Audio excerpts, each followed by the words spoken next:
My name is Sheila Coronel. I'm a professor here at the Journalism School. Welcome, my students. On behalf of the Columbia Journalism School and the Dart Center for Journalism and Trauma, I'd like to say that we are really proud and honored to be co-hosting the launch of a remarkable book about a war that took place on the streets of Manila, the capital of my home country, the Philippines, during the presidency of Rodrigo Duterte. The casualty numbers are contested. Police say 6,000, but human rights groups believe as many as 20 or 30,000 of my fellow Filipinos were killed in that war. How can you kill so many? There were no drones, no rockets, no artillery fire, no bombs or IEDs in that war. Only cops and hooded gunmen armed with 38 caliber pistols. They killed every day for years. The victims were mostly men who lived in poor communities and were suspected of using or dealing drugs. When he campaigned for the presidency in 2016, Duterte promised to kill and was voted on that promise. These were killings done in our name, in the name of Filipinos like myself. Patricia Evangelista, whose book we are launching today, has done justice to this carnage. She was out on the streets every day, following the trail of corpses, speaking with the wives and mothers left behind, the children who witnessed their fathers being butchered. We are truly happy she can join us here tonight, along with Rappler founder Maria Ressa. Pat and Maria and other Rappler reporters were at the front lines, covering this war as it played out on the streets and online in social media.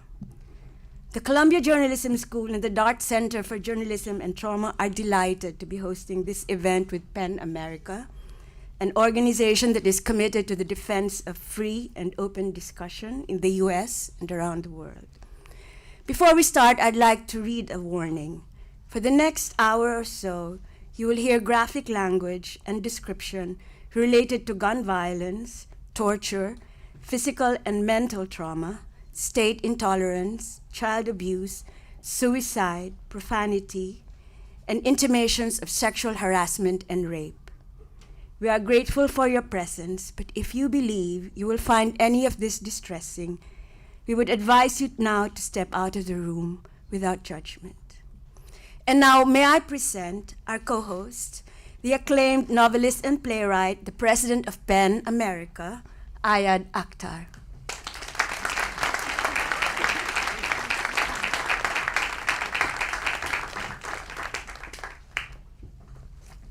Thank you for those remarks. Unfortunately, I prepared some remarks too, and I'll be saying some things that you said, but much less eloquently. So thank you to the Columbia Journalism School for hosting us here. Thank you as well to the Dart Center for Journalism and Trauma.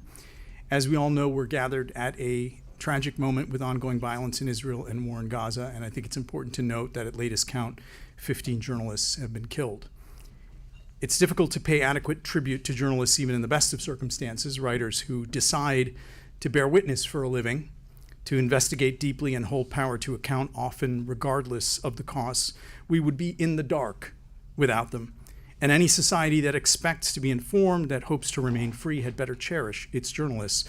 But it is particularly difficult to pay adequate tribute to a journalist who's killed while working, unarmed, brave souls who assumed the same mortal danger as combatants to tell the truth of the violence of war and the cost of that violence on us all. It's an article of faith at PEN that without good information and accurate history and just peace are impossible, and without authors and journalists being free to witness and write and create, histories are lost, essential stories are not told. No society is truly free when its journalists are not free. The question of how to work freely as journalists in a society that is increasingly unfree is a matter of particular poignancy today, as we are honored to have with us two extraordinary journalists who have demonstrated the courage to tell the truth in the face of dire consequences, Maria Ressa and Patricia Evangelista. The conflict they have covered is a war declared by democratically elected leader of their country, the Philippines, on his own people. In 2016, Rodrigo Duterte ran for office on the promise to kill those in his country that he regarded as subhuman in the name of fighting a, quote, war on drugs. He said the fishes would feed fat on the corpses of criminals, that morticians would grow rich with the deluge of the dead. And on that platform, he was elected as the 16th president of the Republic of the Philippines. Journalists are never so important as when a democracy is sliding into autocracy. And so Rappler, the news organization that Maria co-founded in Manila and that Patricia wrote for, covered the new government relentlessly, seemingly without fear. I say seemingly because, of course, no one's seeking truth about state terror when terror has been promised. In doing so only with the shield of a reporter's notebook, no such person, however courageous, can be without fear. And yet the brave women journalists of Rappler persisted. True to Duterte's word, the killings without arrest, charge, or trial began the day he was inaugurated and didn't let up the entire time he was in office. For her insistence on telling the truth and her resistance to the murderous Duterte regime, Maria was awarded the 2021 Nobel Peace Prize. In its citation, the Nobel Committee stated that, quote, Maria Ressa uses freedom of expression to expose abuse of power, use of violence, and growing authoritarianism in her native country. We are here today to honor former Rappler correspondent Patricia Evangelista, whose work devastatingly chronicled that abuse of power and that state violence. Night after night, she covered these crimes in a near constant state of physical danger herself, as the toll of the police and the government vigilantes mounted into the thousands. Her book, published today, Some People Need Killing, is at once a monument to the victims of Duterte's government and a work of profound and lasting importance, a work that, through the depth and intelligence of its inquiry, transcends the Philippines and captures the truth of dark human impulses that know no national borders, that can arise anywhere, no matter how stable you might think your government is or how safe you think you might be. Today, David Remnick at The New Yorker called Pat's book a, quote, journalistic masterpiece. Others have described it as astonishing, unthinkably brave, and a haunting work of memoir and reportage. Andrew Solomon wrote that Evangelista, quote, reveals the nature of unbridled cruelty with an insightfulness I have not encountered since the work of Hannah Arendt. To this high praise, I will add perhaps an unlikely descriptor, beautiful. It might sound strange to say of a book called Some People Need Killing that it is a beautiful work. But Patricia has said that one of her main goals was to dissect what she calls, quote, the grammar of violence, to demonstrate how the most dangerous leaders in the world subvert language itself to tell a story about a problem that they alone can solve. The way she commits this, quote, grammar of violence to the page is quite simply beautiful. I am honored to welcome Maria Ressa and Patricia Evangelista. Patricia will speak first on her work, and then Maria will join her in conversation. We'll have plenty of time for questions from the audience. Patricia, the floor is yours.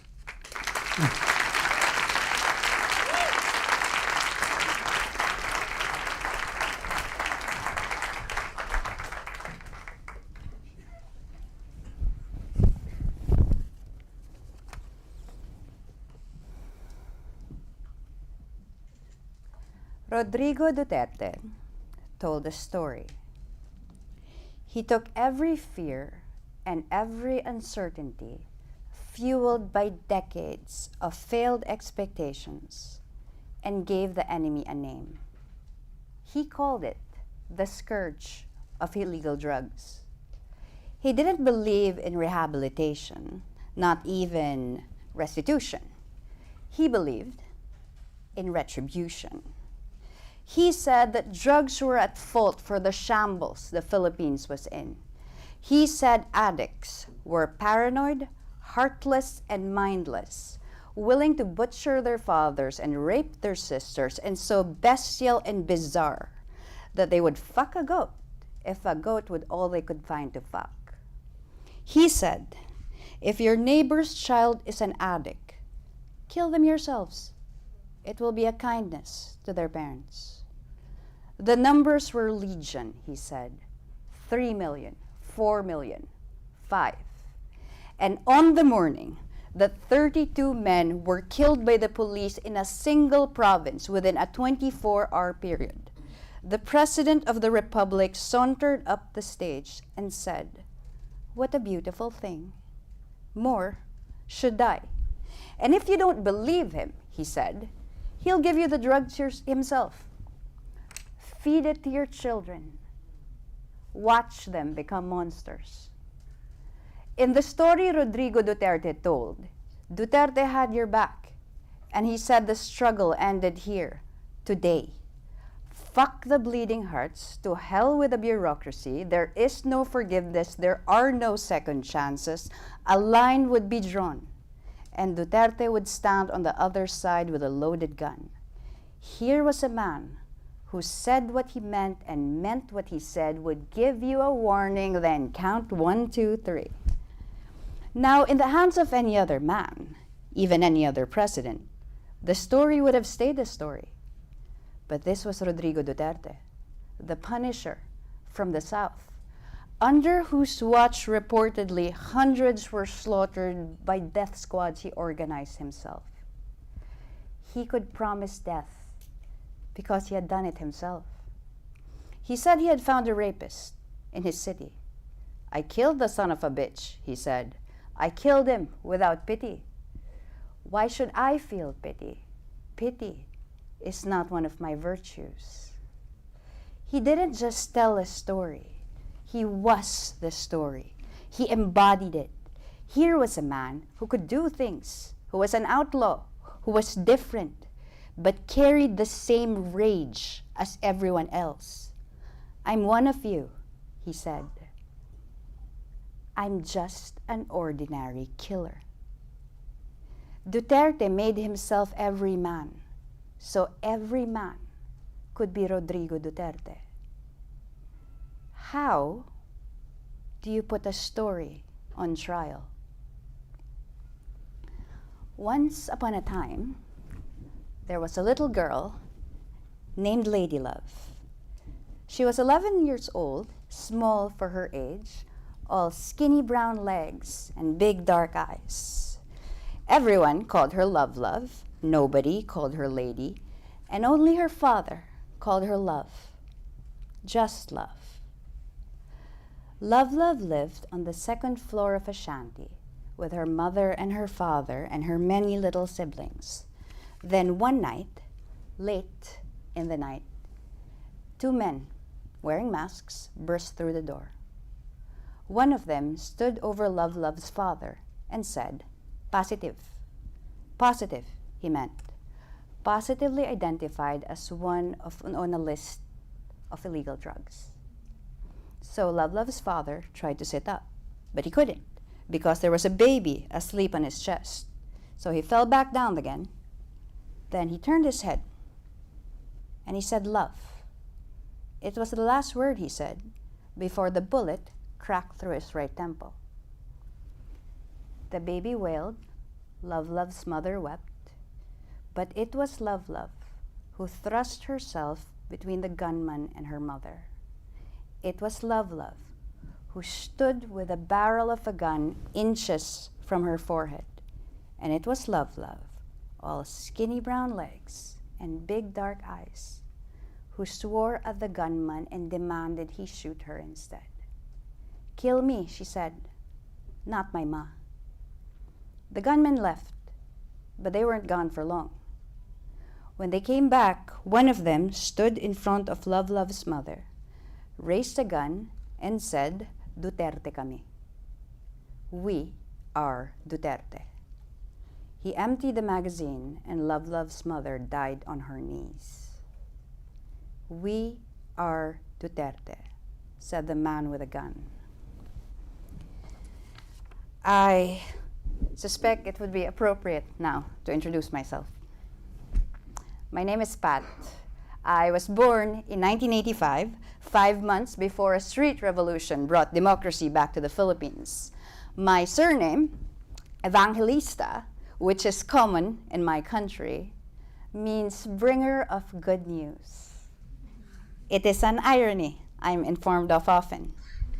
I'm a trauma reporter. My job is to go to places where people die. I charge my cameras, pack my bags, interview the survivors, investigate the causes, file my stories, then go home to wait for the next catastrophe. I don't wait very long. I can tell you about those places. They're the coastal villages after typhoons, where babies were zipped into backpacks when the body bags ran out. They were the hillsides in the south, where 58 people, including 32 journalists, were massacred and buried in a layer cake of cars and corpses. They were the safe houses in the city, where young girls talked softly of being stripped naked as white men watched from the other side of the world. There were the cornfields in rebel countries and the shanty towns during demolitions and the courtrooms where generals lied about torture and murder. I am a journalist of 15 years standing. I do not traffic in hope. I wrote about terrible things that happened because those things shouldn't have happened and shouldn't happen again.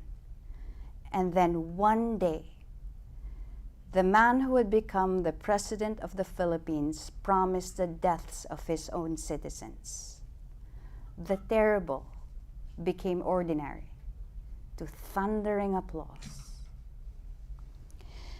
In 1945, a reporter named Wilfred Burchett broke the story of a nuclear warhead exploding over the city of Hiroshima for the London Daily Express. He walked into the city with a pistol, a typewriter, and a Japanese phrasebook. He said, "I write this story as dispassionately as I can, in the hope it will be a warning to the world." Like Burchett, I'm a reporter. And like him, I'm not a foreign correspondent. The fact that I'm a Filipino living in the Philippines means there's no going home from the field. There's no 7-day shooting schedule with a pre-booked flight and an option to extend. That I'm Filipino also means I understand guilt, in the particular way only a Catholic raised in colonized Philippines understands guilt. I know why a father kneels, washing away his son's blood while muttering apologies to the linoleum. I know that he feels himself responsible for the 4 bullets that burst through his 30-year-old son's body, forehead, chest, and skinny shoulders, in a manner he sees as a sign of the cross, in the name of the Father, and of the Son, and of the Holy Spirit. I know all this because I'm my father's daughter. And while my survival is a privilege, I know my own father prays too. There were corpses every night at the height of the killings. 7, 19, 26. The brutality reduced to a paragraph, sometimes only a sentence each. The language failed as the body count rose. There are no synonyms for blood or bleed. The blood doesn't gush by the time I walk into a crime scene. It doesn't burble or spurt. It sits in pools under doorways. Or in the case of the dead man we found in front of a 7-Eleven, streams out of the mouth in rivulets. Now, I was part of a group we call the Night Shift. Journalists, reporters, photographers from all over the Metro Manila, covering crime scene after crime scene. It was an honor to work with them, but there were many crime scenes. To survive, you had to come up with your own methodology. And I did. I asked the same questions every night. Was it a drive-by? Was it a buy-bust? Was it a body dump? Was it a salvaging? Was the killer a cop or a vigilante? Was there a gun on the ground? Were the hands bound? Was the head wrapped in tape? Was the body stuffed into a bag? Was there a sign beside the body? I went through it every night, like a checklist. Verify the street corner, find the investigating officer, sidle up to the bystanders, find out if they know the dead man's name. But here's what I learned, a new thing for the drug war. I learned to stand still and listen for the screaming, because that's when I knew where the families were. So I would walk up to them quietly, apologize, condole, keep my voice low, keep my question simple. What is your name? What was his name? Where was he born? When did you see him last? How did you know he was gone? Take me to that moment, I would say. Tell me what happened, and tell me what happened next. The methodology mattered if you're a journalist because it grounded you to the crime scene. And I would test this out every time right before I got into the car. I would run it in my head. If I could close my eyes and see the room or the highway or the alley in 360 degrees, if I knew that the blood on the asphalt had the consistency of tomato ketchup, if I know that the cop had wiped his hands off the blood on his shirt, if I knew that the sheet of paper folded in fours and stuffed into the back pocket of the dead man that called him an addict was typed in Times New Roman all caps size 12, if I knew that the killer walked away instead of ran, if I understood the color of the shoe, the tenor of the scream, the fact that the dead man was wearing red and white bikini briefs when they stripped him on the street, that's when I knew I did my job. I could go home because I was taking the story home with me. I cannot write about what I cannot see, and I cannot make people feel what I cannot imagine. But sometimes, occasionally, there are things that are unimaginable. In 2020, just before the holidays, there was a video that went viral. It was of a mother and her son being shot by a cop. Now, that was a rare thing. Those of us who cover the dead are witnesses to the aftermath, never to the beginnings. So I watched the video. I played it again and again. I clicked through the images. It was like watching a movie based on a book that you had already read. The sequence was correct, but there were elements missing. It was only when I tried to write about what I saw that I understood what I was looking for. I was listening for the thunder. It seemed to me that something as final as a fatal gunshot wound would require more pomp and fanfare. There should have been an explosion, a mushroom cloud, something, somewhere to signal the turn of a life to a death. Instead, it was quick. 4 gunshots under the space of 5 seconds, just tap and bang, quick and innocuous. The smack of a hanger against a nailhead has very little practical difference from a bullet cracking through a man's temple at close range. I discovered then that I had spent a decade watching death in slow motion. I packed in moments, movement by movement, the turn of the head, the raising of the arm, the jerk of that finger to the trigger. I packed in detail with every death. I traced the trajectory of a bullet based on autopsy reports. I listed down what someone had seen and felt and heard into walls of text, reconstructing the last moments of a man's life. The truth was simpler. It takes longer to type a sentence than it does to kill a man. Now you might wonder why I tell the story this way, why I have strayed past the death tolls and the body count and the reportage to tell you what I saw and felt and heard. If you think that's strange, that's okay. I think that's strange. Journalists are told they are never the story. As it happens, the longer I was a journalist, the more comfortable I was, speaking in a professional voice of an omniscient third person, belonging everywhere and nowhere, asking questions and answering none. The stories I published were double-sourced, fact-checked, hyperlinked. The stories might have had my name on the byline, but they belong to other people and other places. families whose grief and pain were so massive that mine was irrelevant. All of that is true. But it's also true that I was afraid. My inability to hold myself to account was not only due to some misguided sense of objectiveness. It was a failure of nerve.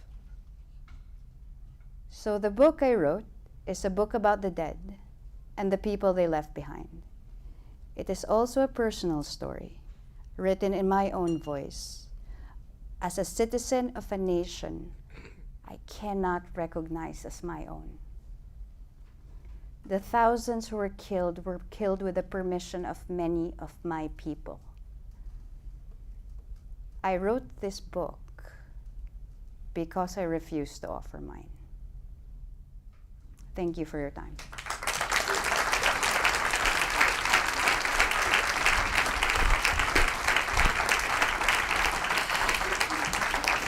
I have a motherfucking cigarette. Oh, fuck, the mic's on.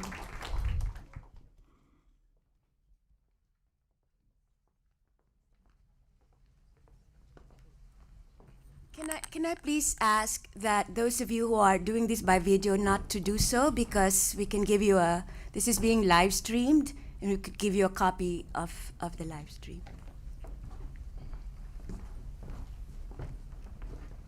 Oh. Fantastic.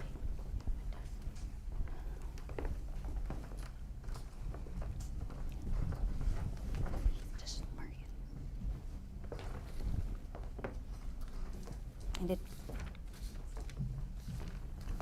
Can I ask Maria Ressa, Nobel Prize laureate, to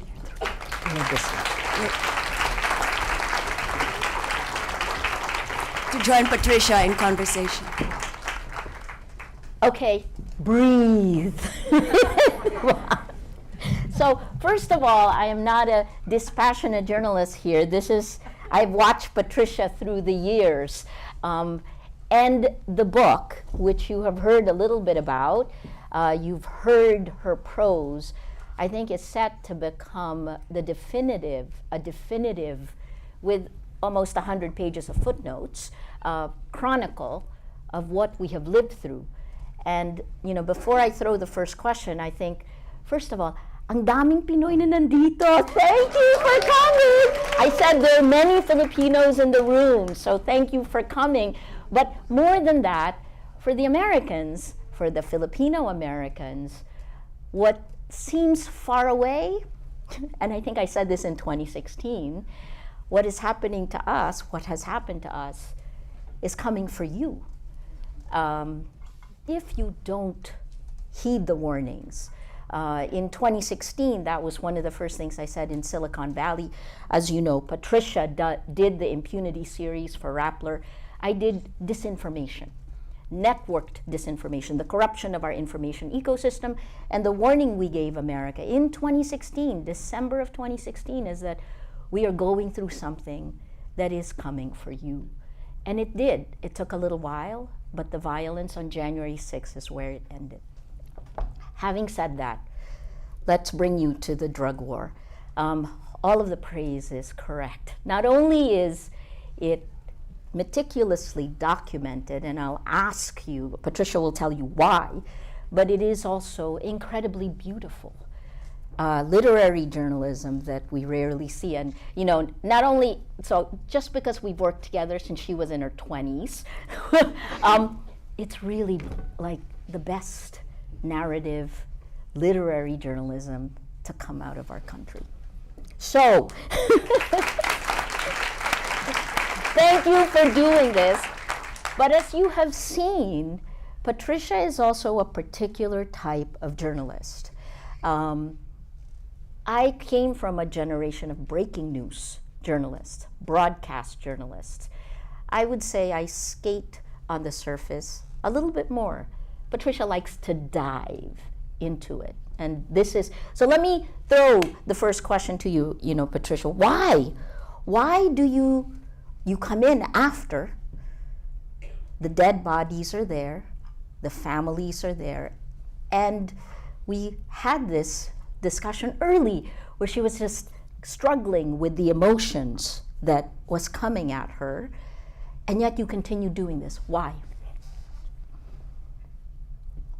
I think, and it wasn't just a drug war. I mean, it was across everything. typhoons and massacres and conflicts and crossfire.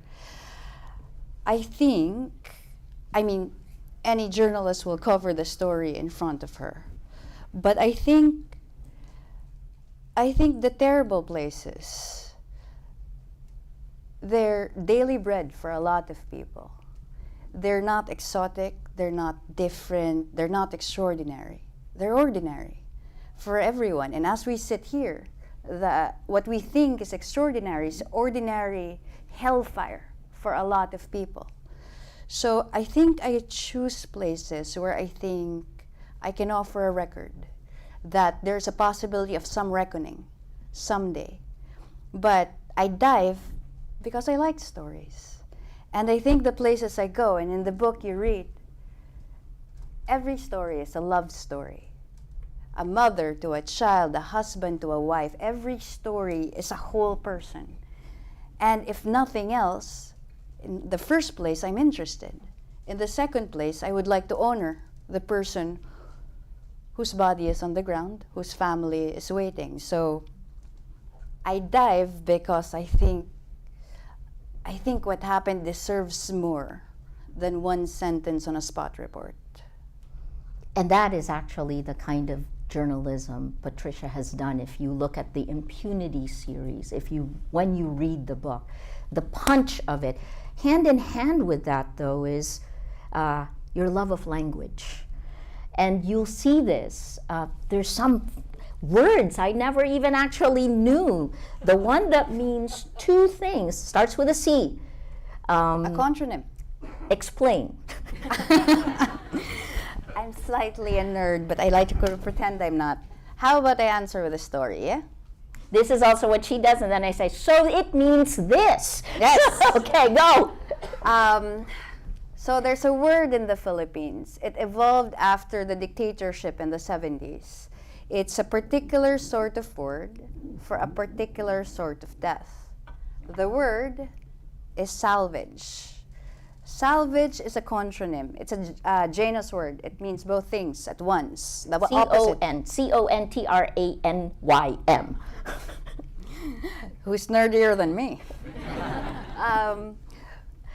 But in the Philippines, salvage means something else. Salvage doesn't mean you're saved.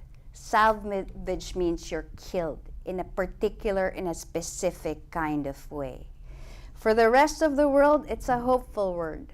But those of us who grew up in the Philippines grew up knowing what salvage meant, without even knowing how to spell it, without even knowing that the rest of the world doesn't hear it with the same sort of dread. I'll tell you how to use it. Rene was salvaged, Joshua was salvaged, Crisanto was salvaged. It means they were killed in a particular way, and I'll show you how. Rene was salvaged. I was standing on top of a bridge. I was working for Rappler at that time. It was 2 a.m. I was standing on top of a bridge, and the dead man was lying in the shadow of a parapet wall. Now, he was a big man with big bare feet, and his head had been wrapped in packing tape. And there was a sign beside him. It said he was a drug dealer. And that was when I heard the screaming. It came from the bottom of the bridge, and then there was a woman running. And then she dropped to her knees beside me outside the yellow crime scene tape. She said her name was Ivy. She said the dead man was her husband. She said she knew him by his feet. So what the cops did, they tried to pull off the mask, but they couldn't because the adhesive had hardened. They tried to use a pair of scissors, but the scissors broke. They tried to use a cutter, and they cut from the edge of one ear over the chin to the edge of the other and pulled the whole thing off like a hockey mask. Rene Desierto had been strangled, garroted, and stabbed 19 times with an ice pick. So in the months after Rene was salvaged, In the months after, many things happened to Ivy. She lost her job.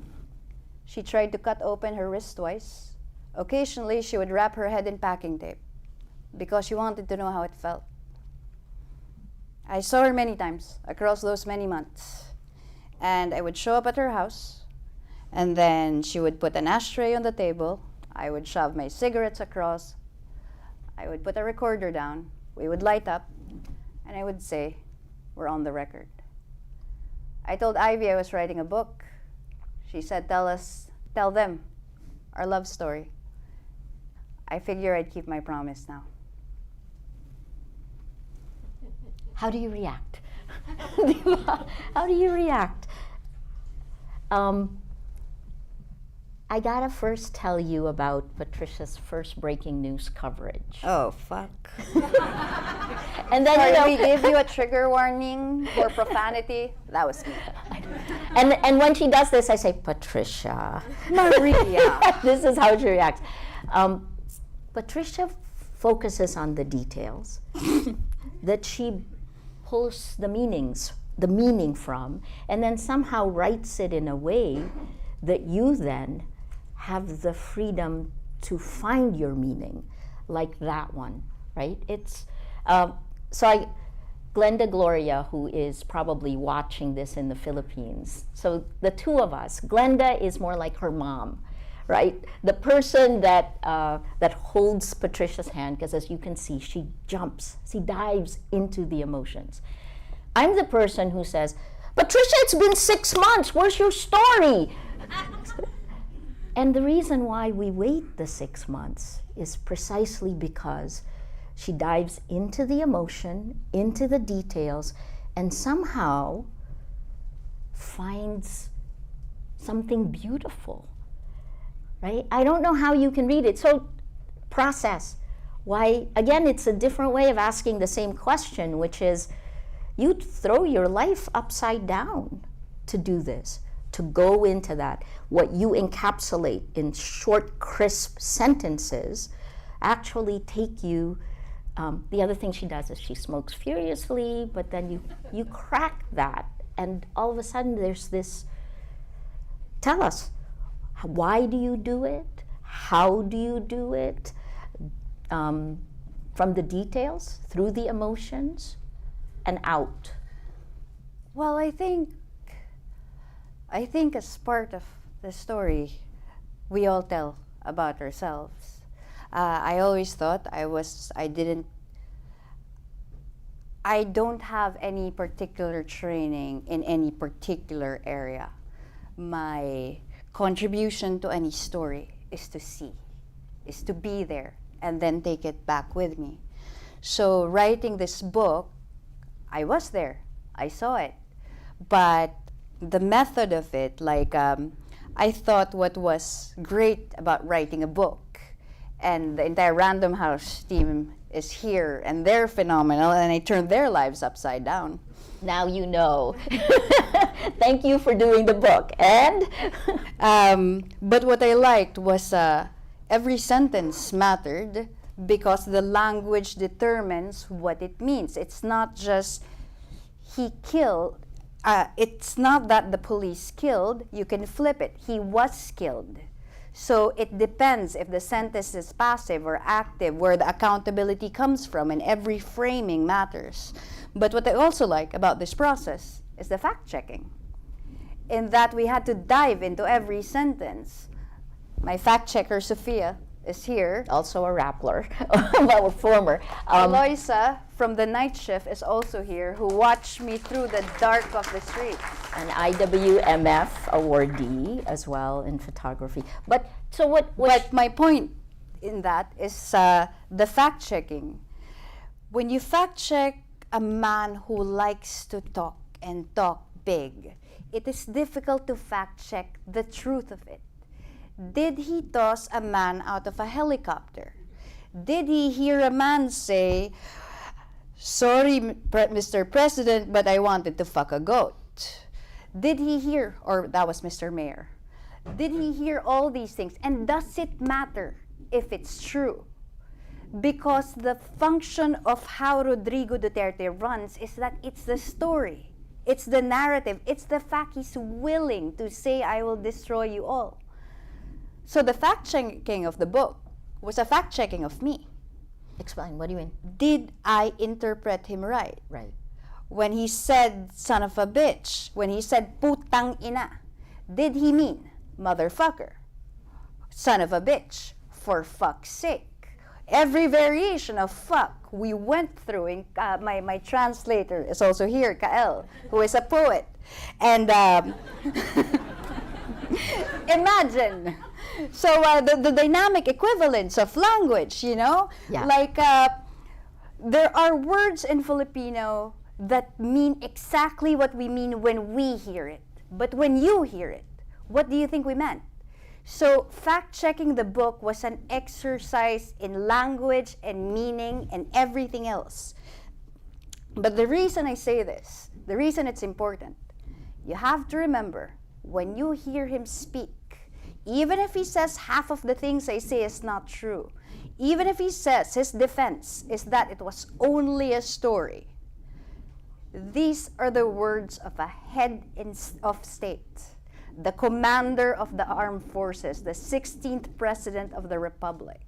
That is why we have 100 pages of endnotes that we have gone over again and again in the hope that the record matters whenever it is necessary. The impact of what he has said on the people, because we're seeing this repeated in many different parts of the world. Leaders who literally turn the world upside down. How did Filipinos react? You'll see this in the book as well. To his election? To his narratives, to his bombast, to his lies, from the journalists to the people. And it's actually shocking to read it again, right? Because we lived through it. But what surprised you about the way we reacted? Well, he won. So it wasn't that he lied about what he was going to do. He did it. He did? People heard him say it. So how people reacted? They voted for him. And then 6 years later, they voted for his daughter as vice president. So I wouldn't talk about reactions so much as I would talk about perhaps complicity. So they laughed. They laughed at rape jokes. We laughed. We had this debate in the newsroom. Did people laugh because they were uncomfortable, or did they laugh because they were with him, right? Give an example. The missionary. Right. I think in the run-up to the presidency, the president said something like, he was talking about, being a tough guy. And somewhere in Davao, there was a hostage situation. Davao City is where he came from. There was a hostage situation where a missionary, a female missionary who was Australian, had been raped and killed. So he was talking about the story. He said he was standing over the body of the dead missionary, and he said, "What a beautiful woman. The mayor should have been first." And the audience laughed. The audience laughed. And it wasn't the first time he told that story. He told it repeatedly. It was the premise for him saying that, and she was so beautiful, it was so brutal that I went in with my machine gun after all the convicts who had raped her. But I think we need to go further than the reaction to 2016, because 2016 happened, the war happened. Where are we now? I think that there are many people who didn't vote for Rodrigo Duterte. And I want to make it clear that it's not like there is no resistance to the slaughter. In the same way, I am not the only journalist in the field. Rappler is not the only institution who fought for press freedom and occasionally lost. The former head of ABS-CBN, Jing Reyes, is also in the audience. ABS-CBN lost its franchise under the Duterte years. So there were people who did not vote for Duterte. There were also people who voted for him and didn't believe the slaughter would happen. And there are also other people who regretted that vote. But none of it is enough if you have a stake in how the nation is going to operate in the future. Whether or not we voted him or not, it was under our watch. So when it comes to who was responsible for the drug war, it wasn't just Rodrigo Duterte. It was the presidential spokespersons. It was the morticians raking in the money. It was the clerk who was making people crouch on the street and piss into drug tests. It was the SPO1 cops, the patrolmen. It was everyone else. Everyone contributed, or at least the people who were even a little bit accountable to it. So if nothing else, the way I look at the war and the way I look at the book, it is a story about what happens when autocrats and dictators rise and we let them. In my book, I said silence is complicity. We let them, we stay quiet, we Yes. support. Yes, I think sometimes it's silence, sometimes it's just a reckoning. You make a decision which is more important. Who should die? Is it you or is it someone else? Should you be silent because maybe you won't get the congressional appointment? Maybe if you post the name of a dead boy on your Facebook page, maybe you'll get red tagged. Everything under that administration came with a risk. And in as much as I do not blame people for the choices they made, I had to make my own reckoning. And I have to live with that. And it's part of the reason we love Patricia. But the other part is, I think, to transpose it again here, a book by Adam Schiff, Midnight in Washington. You can take, this was the impeachment, right? When he was talking about it, you can take the names of the American lawmakers, replace them with the names of Filipino lawmakers. Take the name Trump, replace it with Duterte, and it's about the same, right? It is with complicity. Where'd the title come from? Would you like another story? At some point, I think it was 2018, I was doing a story on cops outsourcing murder to vigilantes. And actually, it was so dangerous at that point that the moment I was about to publish, Rappler put me on a plane and held back publication until it was wheels up. But when I was doing that story, we had heard that cops had been outsourcing murder. And so I was finding my vigilantes one by one. I was building contacts until there was a day that I could sit in a hotel room, light a cigarette across a vigilante and say, "Why do you do what you do?" And he said that killing was like drug addiction. First you're afraid, and then you're okay. But because at that time, in as much as Rappler wanted to protect me, we didn't quite understand what we were getting into. The day before I walked into that hotel room, we had a meeting on a risk assessment, on sending me out to interview a vigilante. So I was there, and my photographer, and the bosses, including yourself, were saying, "Pat, we must be careful. So you have to make sure he's not armed when you start interviewing. Just pat him down, make sure he doesn't have a gun." We said, okay. Showed up the next day, my contact delivers the vigilante. I open the door, vigilante goes, "Ma'am, I have to use the bathroom." Send him to the bathroom. I hear the knob turning, and then I look at my photographer, "So, we're supposed to make sure he doesn't have a gun, so make sure you pat him down." My photographer looks at me, goes, "Okay. What happens when I find a gun?" And I go, "That's a question Rappler did not answer. That's a question I don't want to know the answer to." And at that moment, I decided I did not want to know. So I still don't know if he had a gun. So instead, I'll call him Simon. It's not his real name. But Simon says he's an ordinary man.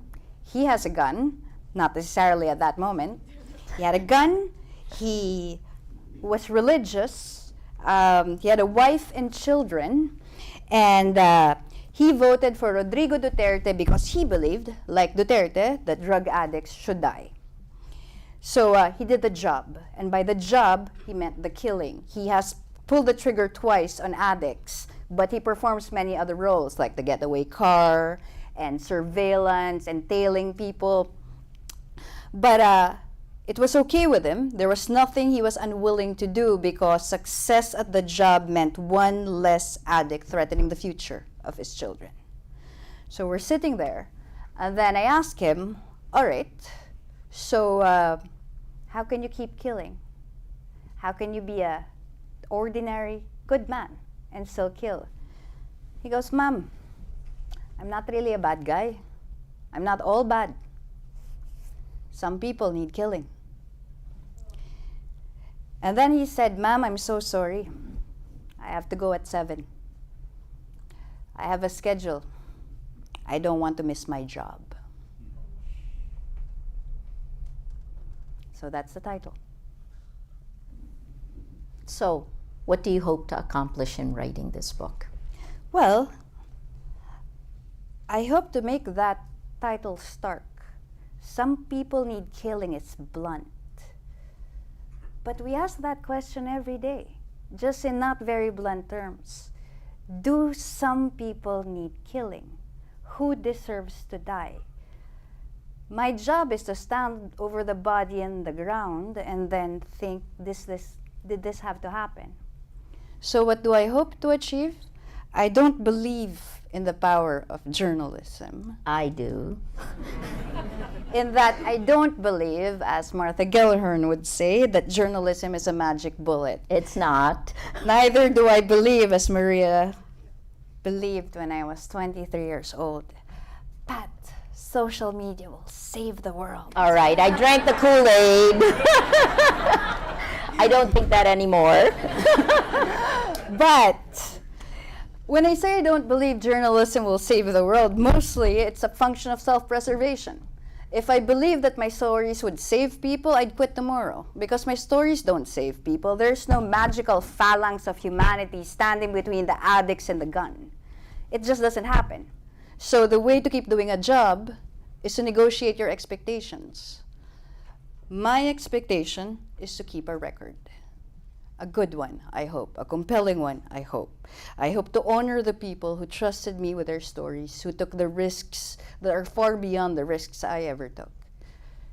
And I hope to make people think that when we hear many words and many stories from many places, we stop a little bit and think about what it means and the power that it has and the lives it can take.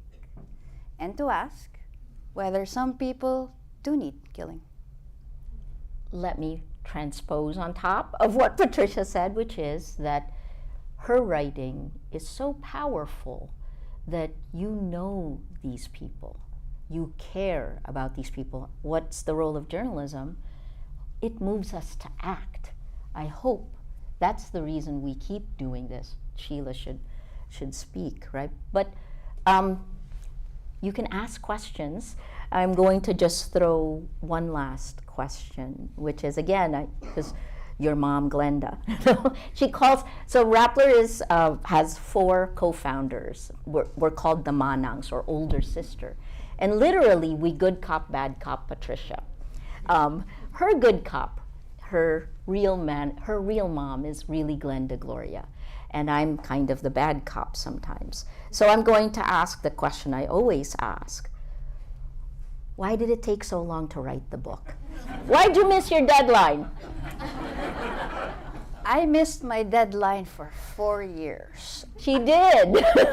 I signed a 1-year contract with Random House, and it's been 5 years, and Random House was phenomenal, except in the last few months, in that it was very hard to get in new commas, in new places. Why did it take so long? The serious answer? The people deserve that. In that, whether or not it is good writing, they deserve more thought than the thought it took to pull a trigger. So I want to do justice to the stories. I don't know if I did, but I wanted to try.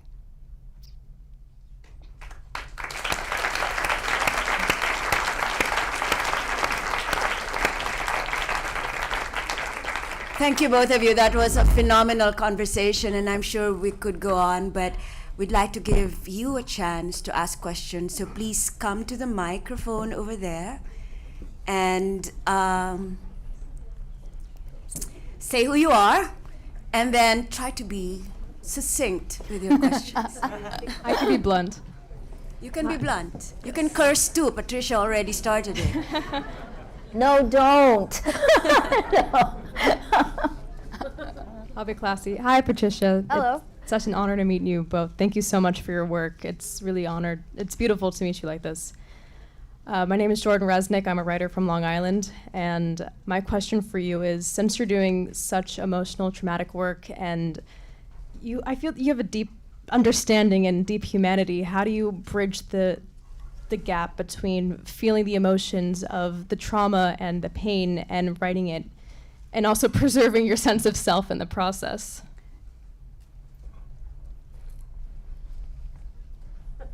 It would be presumptuous to claim that I am sane. You see? I can attest to that. As and Random House. No, it is very hard in that I offer the performance of functionality, but I think the first step is to concede. I was afraid every day. I am still afraid every day. And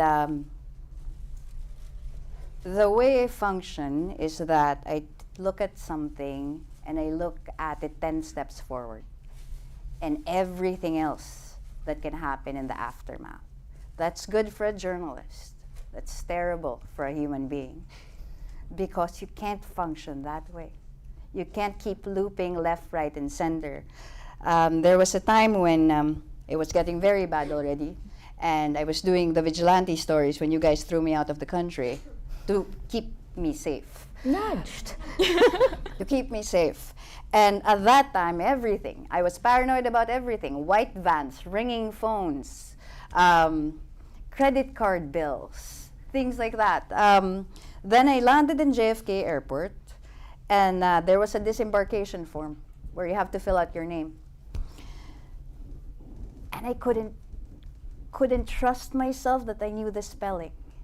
So I had to fact check against a passport. And I distinctly remember looking for a second source because I could be wrong.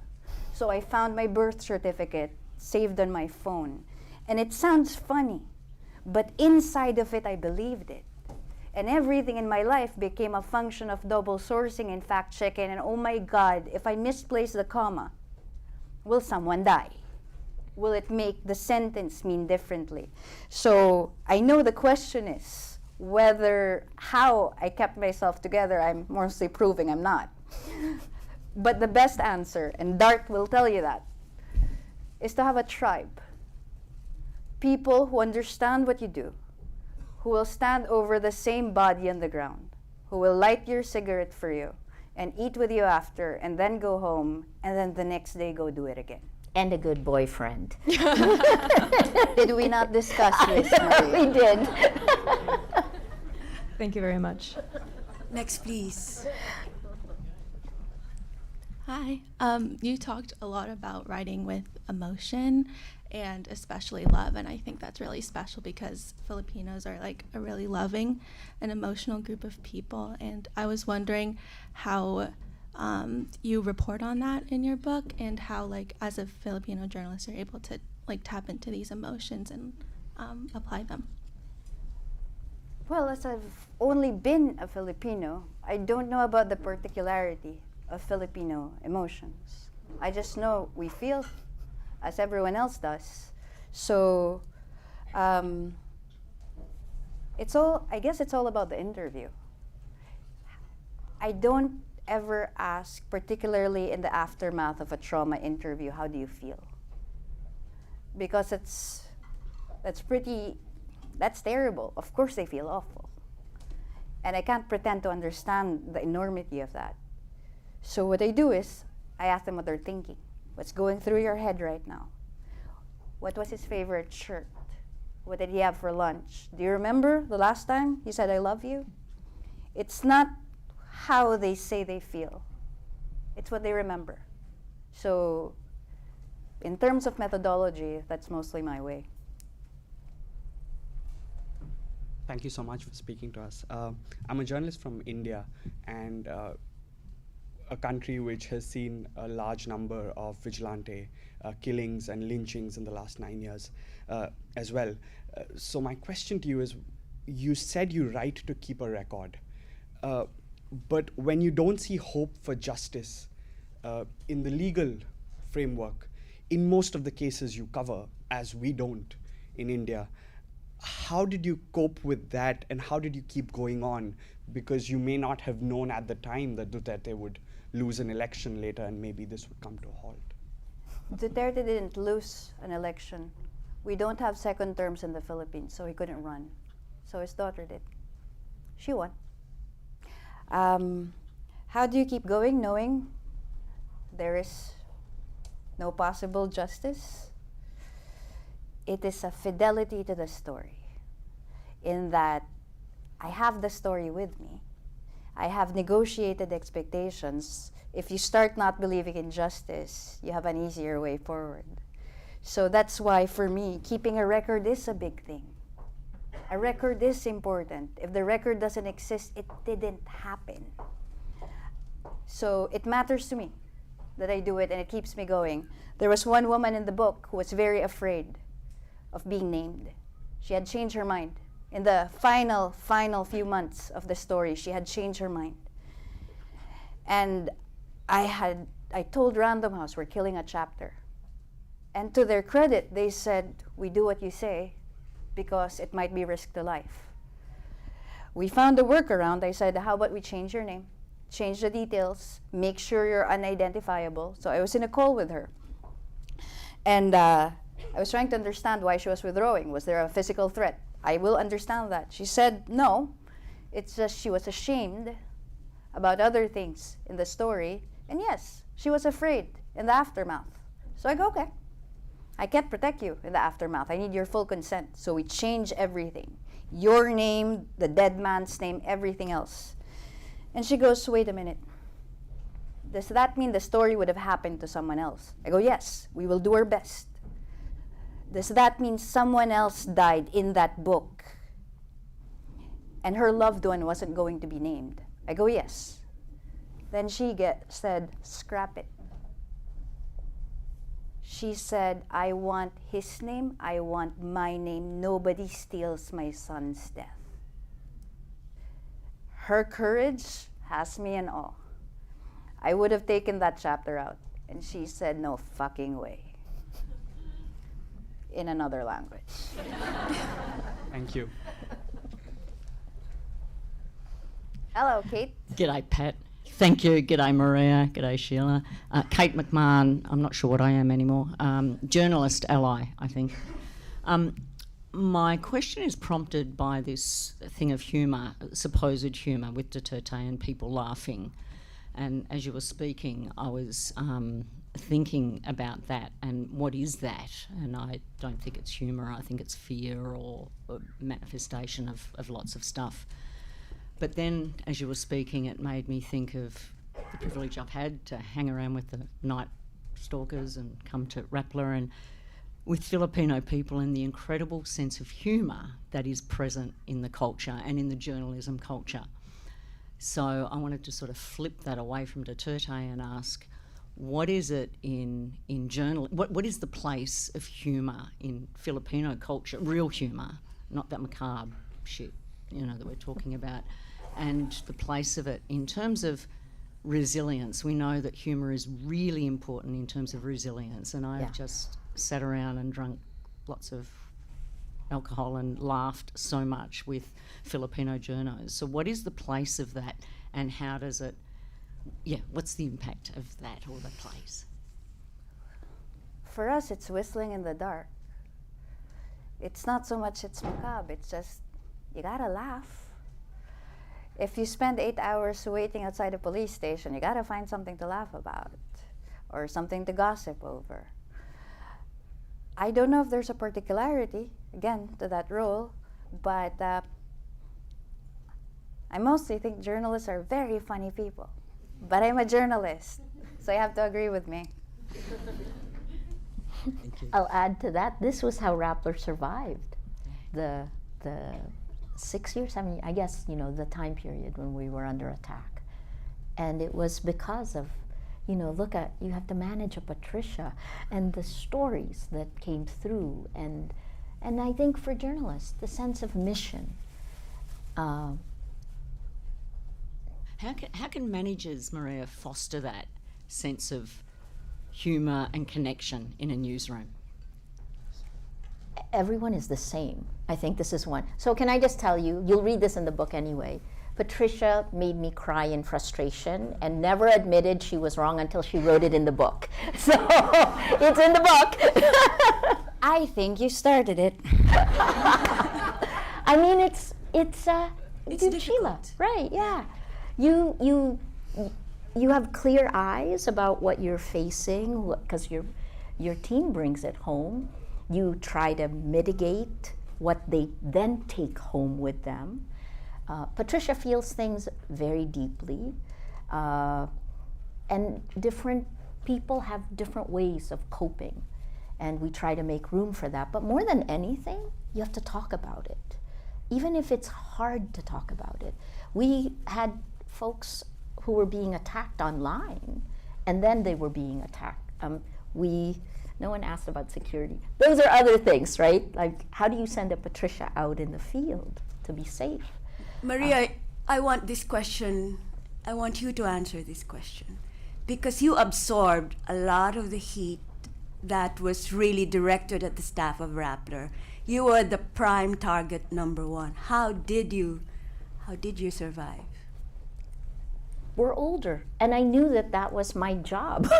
Her job is to go and get these stories, but Your job is to absorb the... my job is to keep the sky from falling on us so that we can keep doing what we do. And it was quite inspiring to see our journalists come together. And it isn't just Rappler. You know, it's hard. There's a phrase in the book, the Philippine press is free as much as they dare to be. So it's really, in that sense, right? I felt like I was attacked when I was already in my 50s. We knew why we do what we do. So we used that experience to know we were on solid ground. All of the attacks online were on data, we could track it. We knew it was information operations, so that was easier. The legal cases, not so easy, but they're different. They're different. We had different things to deal with. Yeah. And we would sit and drink together. I think I want to add to that. I mean, in as much as sometimes the relationship between myself and my editors were fraught. Penguin Random House, you would know. Oh, I have a beautiful relationship with Mark. But in as much as my relationship with Rappler was fraught because I was always pushing back because I didn't want to submit a story or other things, I just wanted to say that the value of working for a house like that, a small independent house, is that they absorbed the shock so we could do our job on the field. I didn't get attacked. I stayed alive. I had no boss saying, do not do this story. Because when I filed a 10,000-word story, the first comment on the story was, fuck you, Maria Ressa. Not my name. Even if it's my name on the byline. She was our lightning rod. And for that and many other things, I'm grateful for those years. And I got a hug. You know, she did great. So you guys got to read her book. Yes, please. Thank you so much for very inspirational conversations. I'm Koji Yamamoto. I'm teaching history in Tokyo right now. I just wanted to ask about the writing style and the narrative style that you have. Could you tell us a bit more about the broader kind of range of inspirations or models that you think may have shaped the presentation style that you have, which I found extremely inspirational and arresting? You mean the sort of books that Yes, the writing style, perhaps. Sure. I felt really guilty actually for leaning on a grand tradition of so many writers and war correspondents. That's why if you look at the notes in the back, the acknowledgements, I list them down. Yeah. Just because I want to offer credit where it's due. But Timothy O'Brien, Philip Gorevich, Martha Gellhorn, Kapuscinski, actually. So there's quite a lot of writers I lean on, but I think my tendency is people who write by the ear, in that I write for the ear. I have to hear it. That's why it's easier for me to read it to other people. I like telling the stories as I wrote it, because I don't know the rules of fucking grammar, man. If it's just good to my ear, then it works for me. I like staccatos. I like long sentences. I want to know that a dead stop belongs to a dead stop and where you get tricolon. But it's a song in my ear. And I think people have different songs in their ears, but I'm glad you like mine. Excellent. Thank you so much. Hi, my name is Yunsun Kim, and I'm a student here at Columbia J School. When I first came to J School, I always wanted to write about unaccounted stories of the underprivileged. So for my first assignment, I chose sex workers as my beat. And I found it extremely challenging because many of their struggles and their abuses go undocumented. And the system that often plagues vulnerable communities very often silences them as well. So my question is, how do you break through that system and corroborate the stories of the underprivileged and bring them to light? That's mostly a question of how we do journalism, I think, because you take the story and then corroborate and then bring them to light. Is there a particularity to the question? Is there anything When there's specific? like no documented proof of the abuses that they're telling? Certainly. I actually did child sex trafficking midway through the war. It is difficult. It is very difficult. Mostly when I do those stories, I go for the aftermath again, because there's always a danger of re-traumatizing. My loyalty is to the subject who has suffered, and if I cannot force them to verify or validate. And even if the stories are not true on paper, they believe it happened. It is how it is framed in their heads. So in most cases, I will try to get the documentation, I will try to get the validation, and then I will say, this is the story she told me. It's the only way for me to both honor her story and then say, these are the parts I can't corroborate. Thank you. So there are a number of questions. Maybe we'll take 3 at a time so that everybody gets a chance. Yes, Nandini. Awesome, I'm lucky. Thank you so much for being here. So I just, I wanted to ask, since you mentioned that you write for the year and your writing is rather poetic, what do you think that adds to reportage? Especially because when we talk about reporting, we talk about facts, we talk about A did this, B did that, right? What do you think your poetic style adds to your reportage? And what do you think, how do you think coverage of conflict should evolve? If this is to both of you, how do you think coverage of conflict should evolve, especially, because of Gaza and everything? How do you think we as reporters can better cover conflict? Can I have 3 questions? Yes. Next one, please. Yeah. And then we'll try and answer all your questions in one go. Okay. Hi, I'm Pauline. And one thing that really struck me when you were talking was this idea of how Duterte stories could inspire people to believe that some people need killing, but that journalism can only hold a record. How do you come to terms with the fact that the best journalism can do is talk about what's already happened, but that these quote-unquote bad stories can inspire people to do unimaginably inhumane things every day. What does that navigation look like as a journalist, and have you ever worried that your stories will inspire someone to harm someone else? Thank you. Next, please. Hi, my name is Careen. Thank you so much for being here. You mentioned earlier about how your book is a story about what happens when an autocratic government rises and when we let them. So I was wondering if you can talk a little bit about, given the stories of the victims and the killers, vis-a-vis the popularity of Rodrigo Duterte in the Philippines, what does this say about the Filipino people, the Filipino nation, and where we're headed as a nation? Thank you. Pat, do you remember all three? Go ahead. Fuck. How do you write about conflict? Is there a new way of Okay, writing? I'll take him in reverse. The last question was a question of where do you think we're heading next? What does it say about the And what does it Philippines? say about the Philippines? I think the Philippines is a heavily traumatized country, and that we have yet to reckon with old wounds, and still we're facing new ones. The next few generations will be more fraught than mine. It's going to be the children of killers. It's going to be the children of the killed. And it's going to be people who have seen what's happened, the children who were on the sidelines while we were covering crime scenes, for which all of this, unlike for me, is regular and ordinary. That's the country we're walking into.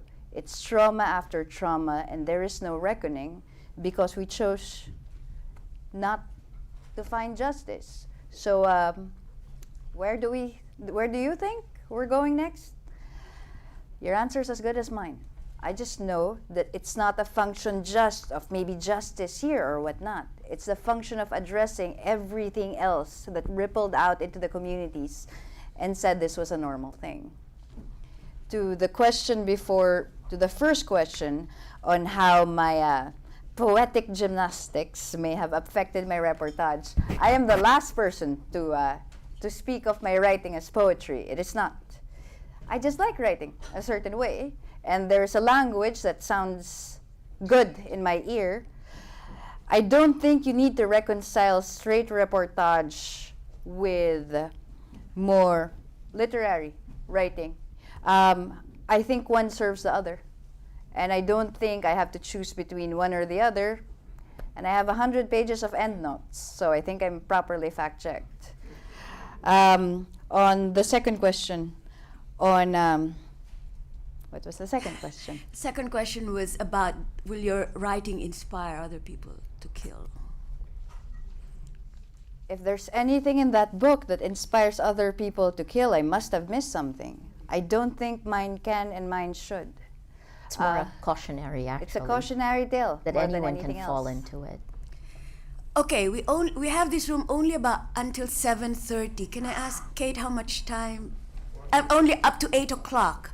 So maybe just keep asking questions, and then Pat and Maria will respond. We just want to hear you. Hi, I'm Julia. Thanks for being here. As we know, in the Philippines, after Duterte, we elected Ferdinand Marcos Jr., who is the son of the dictator.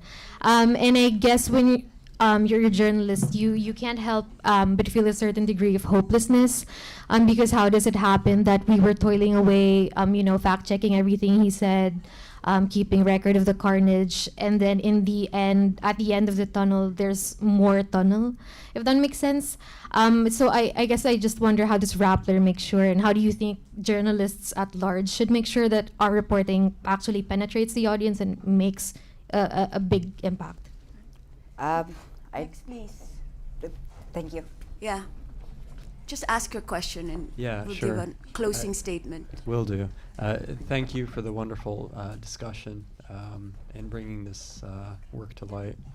I have a twofold question about stigma and isolation. So does the stigma against drug users and drug sellers continue to exist in the Philippines? And how has it changed, if it has at all? Number two, can you touch on the isolation towards the families of the lives lost? As in, do people in the community no longer want to connect with the people who were murdered out of fear that they'll be somehow implicated or, I don't know, connected somehow due to the brutality and also the isolation of being a reporter? Thank you. Next, please. Hi, thank you so much, both of you, for this. My name is Oscar. I'm a freelance journalist here in New York. I think I think I speak for a lot of people here who are starting their journalism journey and thinking about where they want to take their journalism. And I think a lot of people here, including me, feel inspired by your writing your story despite the horrors that you write about. How do you want us to feel inspired, or what in terms of like how we think of where we want to take our journalism? What do you want us to think or consider from your writing? That one I want to answer. Yes, you can answer at the end. We'll just have 2 more questions and that's it. I'm sorry. I can very quickly answer that with one sentence. Yes, okay. Negotiate your expectations. No more. Hello. Hi, I'm Chelsea and I'm a qualitative researcher at Facebook. It was mentioned about maybe 10 years ago that you believe social media would save the world.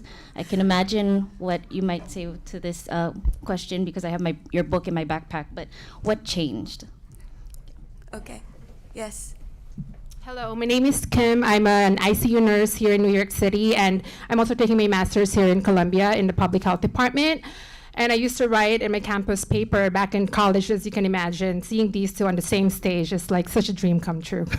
But like, my question is, when the previous and current administration tried to stifle press freedom by not renewing the license of ABS-CBN and throwing on a bunch of cases against Rappler, on a journalist's mind, what was your predominant thought during these times, and where do you draw strength to like fight an administration that is against press freedom?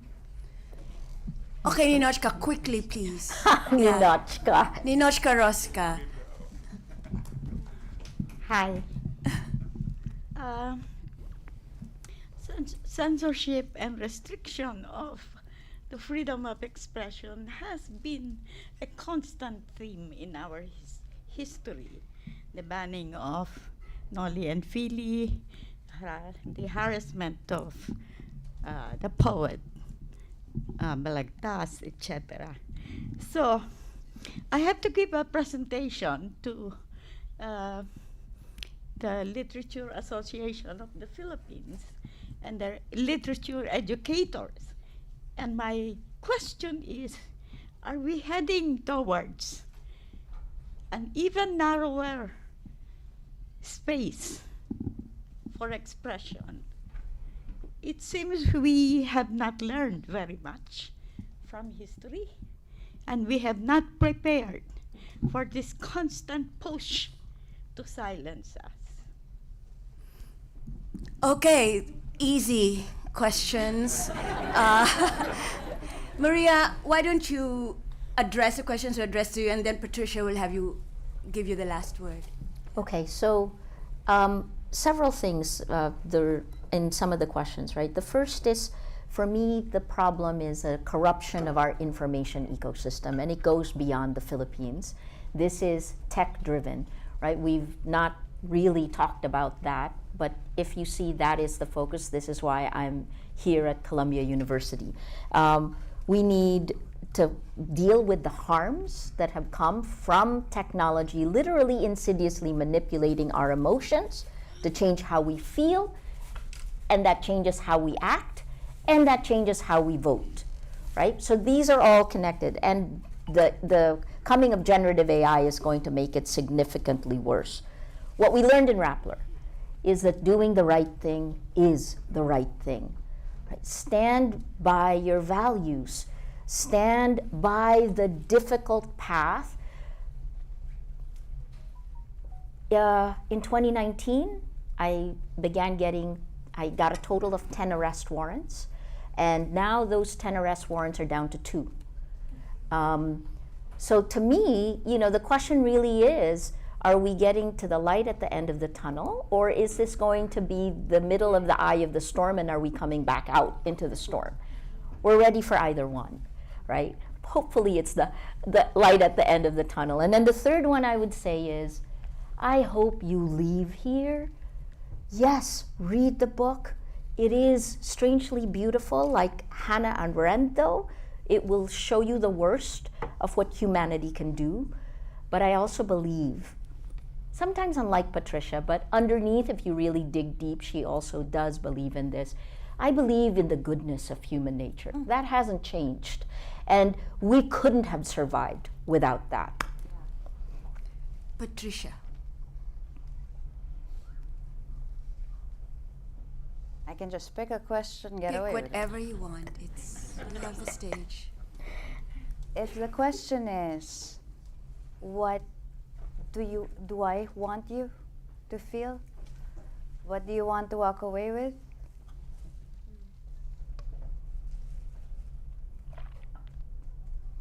In as much as I do not believe that grand things will happen when you tell a story if you're one person, I also believe that you have to tell it just because you can and you should.